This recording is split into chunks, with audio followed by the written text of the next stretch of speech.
Welcome back ناظرین. اچھا ارشد صاحب میں آپ کی طرف چلتا ہوں. سب سے پہلے یہ بتائیں کہ کیا اقتصادی بحران جو ہے اس وقت, جو کہ میرا خیال ہے ماں ہے اس وقت جتنے بھی بحران یہاں پیدا ہوئے, اس کی بنیاد میں وہی بحران ہے, اور اس کی جو وجہ ہے خیر حکمرانوں کا ایک طرز عمل ہے. کیا یہ جو موجودہ ہمارا سیٹ اپ ہے, جو پولیٹیکل قیادت ہے, اس میں آپ پاکستان پیپلز پارٹی کی بات بھی کروں گا, پنجاب کے اندر مسلم نواز بھی ہے, اسی طرح ANP ہے, اسی طرح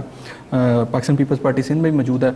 کیا اس بحران پر آنے والے سالوں میں قابو پا سکتی ہے؟ آپ کو نظر آتا ہے ایسا؟ دیکھیے حسن, ایک تو اس سے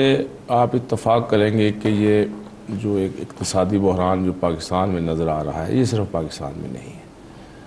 اگر ایک لمبا وقت ہو تو میں بہت سے ممالک کا تجزیہ کر سکتا ہوں. میں یہی قطع کلامی کی معافی چاہتے ہوئے, انڈیا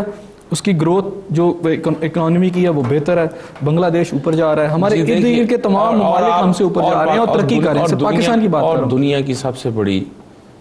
جو جمہوری اور سیاسی ریاست ہے اس کا تجزیہ بھی سن لیجئے کہ گزشتہ 3 سالوں کے اندر امریکہ کے اندر جتنے لوگ بے روزگار ہوئے ہیں اور جتنے لوگ بے گھر ہوئے ہیں کہ وہ گھر جو انہوں نے قسطوں پہ لیے ہوئے تھے اس کی قسطیں ادا نہیں کر سکے اور ان کو وہ گھر خالی کرنے پڑے, وہ بھی ایک لمبے اعداد و شمار ہے. اور آپ کو یہ معلوم ہونا چاہیے کہ امریکہ اس وقت دنیا میں 3رے نمبر پہ آ گیا ہے بے روزگاری کے حوالے سے. ہم اپنے نیبرز کی بات کر لیتے ہیں, ہم چین کو دیکھ لیتے ہیں, ہم انڈیا کو دیکھ لیتے ہیں, ہم بنگلہ دیش کو دیکھ لیتے ہیں, انڈونیشیا, ملائیشیا. ایک منٹ مجھے دے دیں آپ, پھر چین. میں یہ آپ کی جو آپ گفتگو کر رہے ہیں میں اس کو تسلیم کرتا ہوں, اس کی کچھ وجوہات ہیں. دیکھیں جو ہمارا اقتصادی بحران ہے, جو مشکلات ہیں, وہ ہیں امریکہ کے ساتھ مل کے جو ہم دہشت گردی کے خلاف جنگ لڑ رہے ہیں, اور ہم بے پناہ وسائل جو ہیں اس جنگ کی نظر ہو رہے ہیں. اور پاکستان اس وقت یہ محسوس کر رہا ہے کہ دراصل ہم وہ وسائل جو لوگوں کی فلاح و بہبود پہ ہمیں خرچ کرنے تھے, اقتصادیات کو بہتر کرنے کے لیے خرچ کرنے تھے, وہ سارے وسائل ہم پاکستان کے تحفظ کے لیے خرچ کر رہے ہیں. اور اس سے اگلی بات پہ آپ آئیے, میں معاشی استحکام کے لیے ضروری سمجھتا ہوں کہ آپ کا سیاسی استحکام ہونا ضروری ہے, اور پچھلے انتخابات کے جو نتائج ہیں اس نے پاکستان کی سیاست کو کوئی بہت زیادہ مضبوط نہیں کیا, ایک بکھرا ہوا نتیجہ قوم کے سامنے آیا. اب میں آپ سے عرض کروں, آپ بنگلہ دیش کے ساتھ تجزیہ کرتے ہیں, پاکستان کے اندر میں خود اس بات پہ کبھی سوچتا ہوں تو حیران ہوں کہ پاکستان کے سب سے بڑے مسئلے کو کہ وسائل کے مقابلے میں جس تناسب سے آبادی میں اضافہ ہو رہا ہے کبھی کسی نے ٹچ نہیں کیا, کسی سیاسی جماعت نے کبھی ٹچ نہیں کیا. سونا صاحب, چین آبادی کے لحاظ سے دنیا کا لیڈنگ ایک ملک ہے, لیکن وہاں کی اس کی اکانومی دیکھیں پوری دنیا میں ڈومینیٹ کر رہی ہے. لیکن حسن آپ کو یہ بھی معلوم ہونا چاہیے کہ ان کی ترقی کی بنیاد آبادی کنٹرول کرنے سے ہوئی. ابھی اگر آپ چین کے اندر 3رے بچے کی خواہش کرتے ہیں تو ان کا سسٹم کہتا ہے کہ یہ سہولت آپ کو 30 سال کے بعد میسر آئے گی. وہ کہتے ہیں جی کہ اگر 3را بچہ ہوگا تو والدین اس کی معاشی جتنی بھی ضروریات ہوں گے وہ پوری کریں گے, 2 کی گورنمنٹ پوری کر دے گی. ہمارے تو یہاں 1 بچے کی بھی گورنمنٹ پوری نہیں کرتی, بلکہ خود خاندان کے جو سربراہ ہیں ان کی بھی. اور اسی طرح سے آپ بنگلہ دیش میں چلیے کہ بنگلہ دیش کے اندر وہاں کی مساجد سے لوگوں کو ایجوکیٹ کیا گیا خاندان کے محدود کرنے کے لیے. اور میں آپ کو ایک خوبصورت مثال دے دیتا ہوں کہ 1992 کے اندر پاکستان کی آبادی 7 کروڑ تھی اور اس وقت ترکی کی آبادی بھی 7 کروڑ تھی. وہ آج بھی 7 کروڑ پہ ہے اور ہم 7 کروڑ سے 17-18 کروڑ پہ چلے گئے ہیں. اس میں میں صرف ایک پوائنٹ کہہ رہا ہوں, جو آبادی کے لحاظ سے آپ نے چونکہ بات کر دی, پاکستان دنیا کا وہ خوش قسمت ملک ہے جس کی اگرچہ کہ 6 نمبر پہ آبادی کے لحاظ سے, لیکن اس کی 70% آبادی نوجوانوں پر مشتمل ہے. اگر آپ اس کو صحیح طریقے سے یوٹیلائز کرتے, ان کو نوکریاں دیتے, ان کو ہنرمند کرتے, ان کو بے روزگاری سے ان کی جان چھڑاتے, انڈسٹری لگاتے, تو یہ تو پاور منڈ ہے. یہی تو کہہ رہا ہوں میں آپ سے کہ اس وقت 70% جو آبادی نوجوانوں کی ہے وہ اگر کنٹرول ہوئی ہوتی تو آج اتنے لوگ بے روزگار نہ ہوتے. میں ذمہ داری لے رہا ہوں سیاسی جماعتوں کی طرف سے کہ کبھی سیاسی جماعتوں نے اس نقطہ نظر سے اقتصادیات کو ڈیزائن کرنے کی کوشش نہیں کی. اسی لیے نتیجہ ہے کہ آج پاکستان کی سیاست بھی کمزور ہے, جمہوریت بھی کمزور ہے, اور اقتصادیات کا تو آپ تذکرہ کر ہی رہے ہیں کہ اس وقت کمزور. آپ کو لگتا نہیں ہے کہ جو غیر منصفانہ اقتصادی پالیسی ہیں, ہاں یہ بات اصل بات یہ ہے کہ پاکستان کے حکمران طبقات اور عام شہری کے درمیان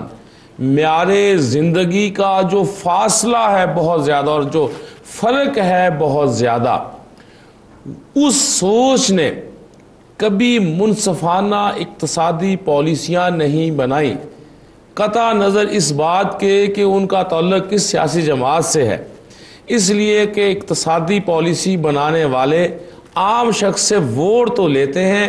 عام شخص کی تکلیف سے کہیں آگاہی حاصل نہیں کرتے۔ ٹھیک ہو گیا اشرف صاحب، میں چیمہ صاحب کی طرف سے انہوں نے بڑی اہم بات کی، انہوں نے کہا جی غیر منصفانہ پالیسی، بڑی بات ہے کہ جی میڈیا کے سامنے کھل کے حکومتی جماعت کا حصہ ہونے کے باوجود انہوں نے اس کو تسلیم کیا ہے اشرف خان سونا صاحب نے کہ حکمران کی جو طبقات ہیں ان کی جو معیار زندگی ہے وہ عام آدمی سے میچ ہی نہیں کرتی۔ بالکل اتنا بڑا ڈفرنس ہے، اور اس کی بنیادی وجہ جو شاید اس طرح ہے کہ جتنے بھی حکمران طبقات ہیں، جس میں پاکستان پیپلز پارٹی کا ذکر کریں، مسلم لیگ نواز کا کریں، ANP کا کریں یا کسی کا بھی ذکر کریں، ان تمام the people who are at the helm of affairs، جو جنہیں ارباب اختیار اقتدار کہتے ہیں، ان کے اپنے بزنسز ہیں،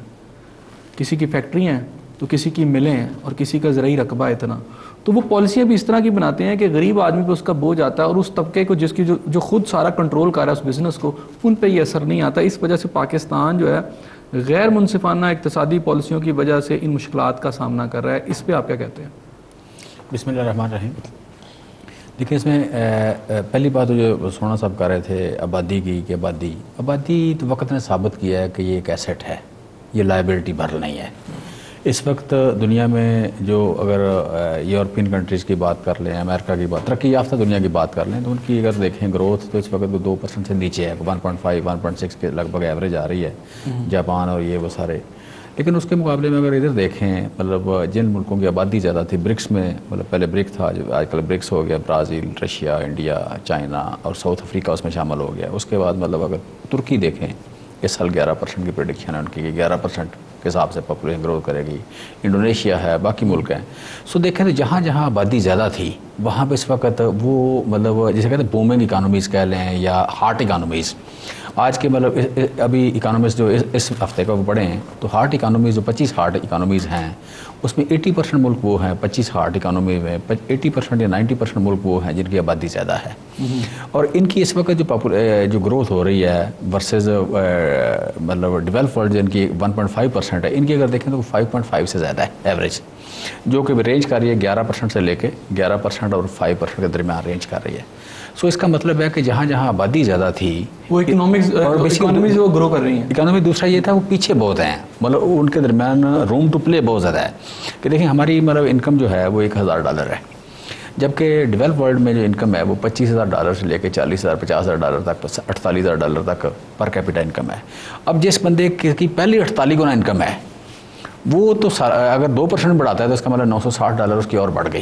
اب جس بندے کی $1,000 انکم ہے وہ اگر 10% نہیں بڑھاتا، مطلب $100 بھی اس کی سالانہ انکم ایوریج نہیں بڑھتی، تو اس کا مطلب ہے کہ اس نے کئی صدیاں غریب رہنا ہے۔ سو میں سمجھتا ہوں کہ یہ ایک وجہ ہے کہ جس کی وجہ سے یہاں پہ گروتھ زیادہ ہو رہی ہے،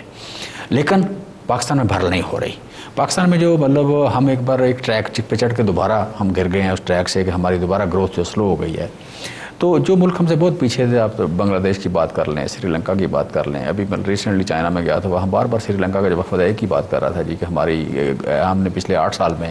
ہماری انکم ڈبل ہو گئی ہے، اور آئندہ 6 سال میں ہم اپنی انکم ڈبل کر لیں گے۔ اس وقت $2100 $2200 ہمارے یہاں 70% لوگ خطے غربت سے نیچے چلے گئے، خطے غربت سے نیچے چلے گئے۔ اس کی جو بنیادی وجہ ہے، اس کی بنیادی وجہ 2 وجہ ہیں جی اس کی۔ کون سی بنیادی وجہ؟ ایک وجہ یہ ہے کہ آپ کی جو حکمران اشرافیہ ہے یہ نا انکمپیٹنٹ لوگ ہیں، مطلب یہ سچی بات ہے کہ یہ ان کو کوئی انگریزی اچھی بول کے دکھا دے، کوئی ان کو کوئی ورلڈ بینک کا IMF کا بولنے سے اچھا اچھی انگریزی بول کے دکھا دے، کو تو شاید انگریزی اچھا ان کو کوئی ترکی کے صدر کو اور وزیر اعظم کو بھی انگریزی، ورلڈ بینک کا کوئی بندہ مل جائے، کوئی 4 باتیں